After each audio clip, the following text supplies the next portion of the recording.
Hola hermanos, el día de hoy, 12 de febrero del 2022, es sábado de la quinta semana del tiempo ordinario. Bueno, se nos terminó la quinta semana del tiempo durante el año.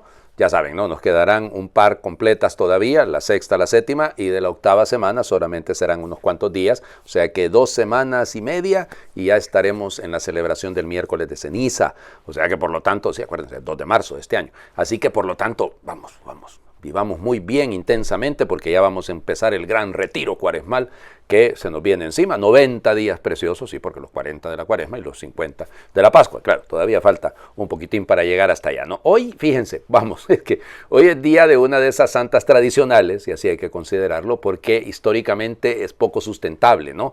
Hay una duplicidad, si se quiere, porque se le compara mucho con otra santa de Mérida, Santa Eulalia, y Santa Eulogia, ya les digo, Olaya se dice normalmente en catalán. Ella es la patrona de Barcelona, Santa Eulalia o Santa Olaya.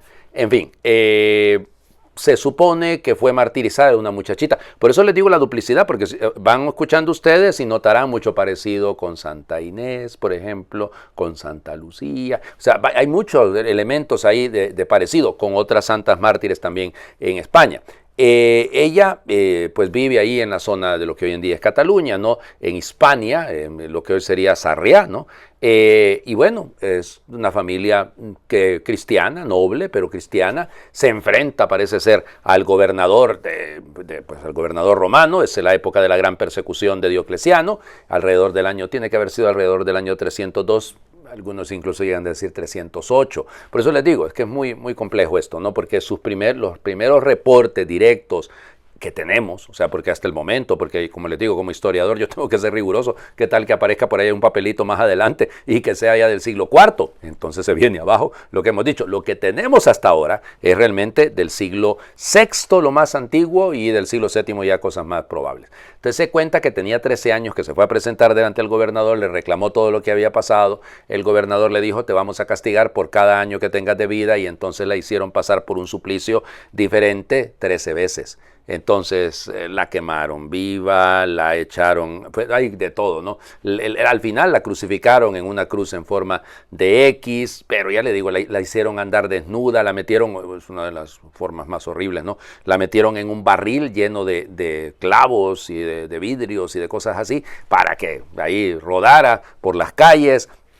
La desollaron también, miren, un montón de cosas que le hicieron a la pobre, y bueno, la historia ya cuenta un montón de detalles. La desnudaron y entonces empezó a llover, a caer nieve, y entonces le cubrió el cuerpo. En el momento de su muerte, igual que otras mártires que sus reportes, dicen que salió una paloma de su boca. Ya les digo, mucho de esto es tradicional, hay que reconocerlo. De hecho, en la catedral está colocada el cuerpo de una mártir, efectivamente, se supone del siglo IV, pero como les digo, la iglesia ha preferido no colocar esto ni siquiera como memoria obligatoria, sino por el hecho de la tradición que tiene sostenerla aún. Vamos, martirios siguen habiendo, eso no nos engañemos. Y de jovencitas y jovencitos, bueno, hemos celebrado hace poco uno que está muy bien documentado, ¿no? Que es el caso de San José Sánchez del Río, ¿no? 14 años tenía el muchachito y va a cumplir 15. Pero en este caso es una muchachita de 13. Nuestros jóvenes, ¿verdad? No dejan de sorprendernos los jóvenes. Son especiales, hay que apoyarlos. Vamos, terminamos esta etapa de la lectura histórica de Israel, de Samuel, Saúl, David, Salomón, y termina la cosa. Primer libro de los Reyes, capítulo 12, y unos cuantos versículos, y luego del capítulo 13, otros versículos. En aquellos días Jeroboam, rey de Israel, pensaba para sus adentros: el reino todavía puede volver a la casa de David.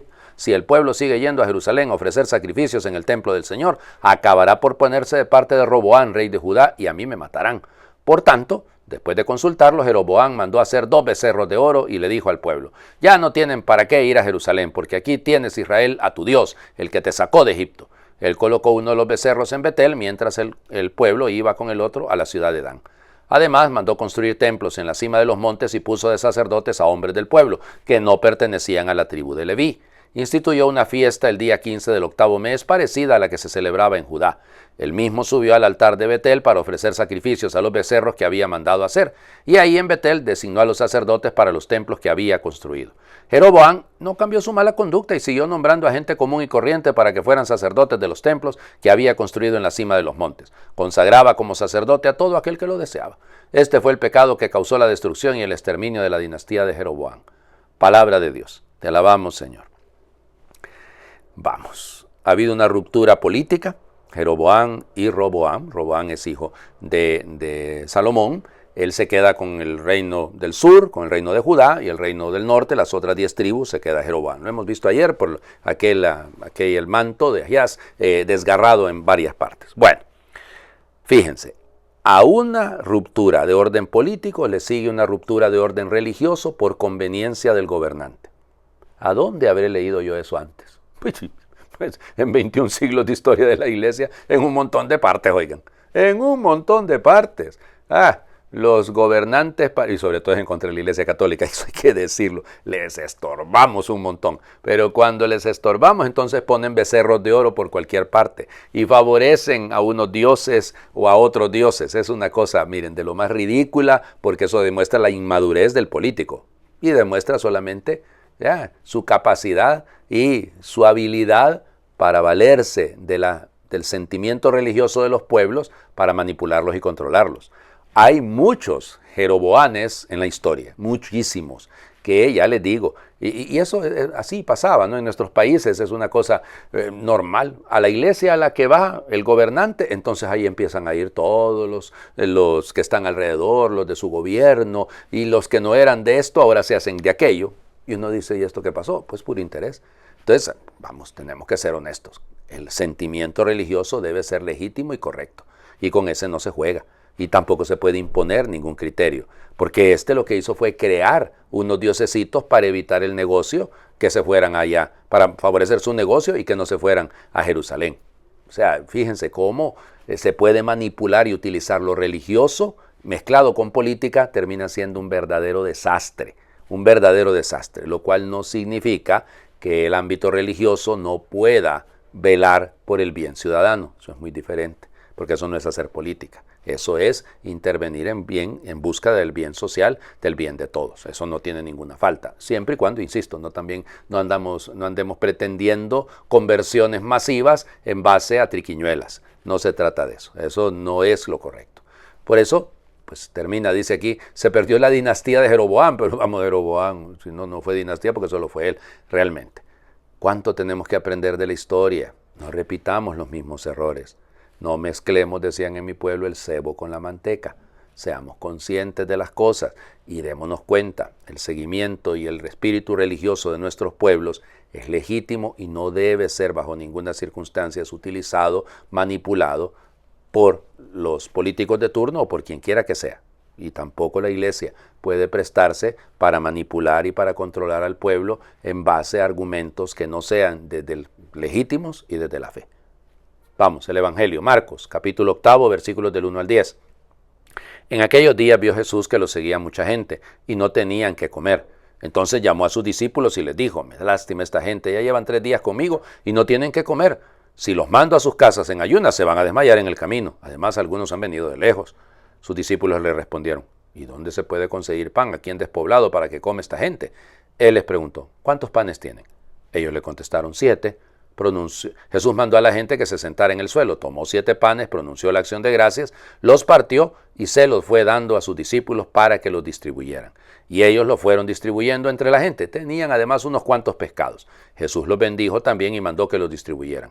La gente comió hasta quedar satisfecha y todavía se recogieron 7 canastos de sobras. Eran unos 4,000. Jesús los despidió y luego se embarcó con sus discípulos y llegó a la región de Dalmanuta. Palabra del Señor. Gloria a ti, Señor Jesús. El primer relato de multiplicación de los panes, ¿no? Porque estamos en Marcos. Marcos es el primer evangelio escrito y es el primero que lo cuenta. No aparece lo de fíjense, son 7 panes, no 5, como aparecerá en Mateo, como aparecerá en Lucas y en Juan. No habla de los peces directamente, dice unos cuantos peces. Pero a mí me llama la atención esto, ¿no? También había unos cuantos peces. Pues de repente la gente empezó a sacar, ¿no? En mi pueblo dicen de su atadito, el atadito, ahí lo que lleva uno guardadito. Nadie se mueve tan lejos sin llevar ahí algo de reserva para el camino. No sé si me explico. Entonces, parece ser un gesto en el fondo también de solidaridad. Claro, tiene su valor y no hay que negarlo. Pero no podemos negar la mano del Señor detrás de todo esto. Fíjense, para mí la clave de todo, cada uno verá, ¿no? Pero es el espíritu de donde nace esto. El Señor Jesús dice, me da lástima, dice esta traducción, pero a mí no me gusta eso de lástima. Me da compasión, me compadezco de esta gente, porque están sin comer, están en despoblado, porque se pueden desmayar. O sea, ¿cuáles son los argumentos del Señor Jesús? El sentir lo que siente el otro, el pensar lo que piensa el otro, el proveer en función del bien del otro. Muchas veces ahí está nuestro grandísimo error, ¿no? No somos capaces de ser conscientes de la necesidad de los demás y tenemos que aprender a sentir con el otro. Así como ayer Jesús tocaba el dolor de aquel que era sordo y que era mudo, ahora toca el sentimiento del hambre.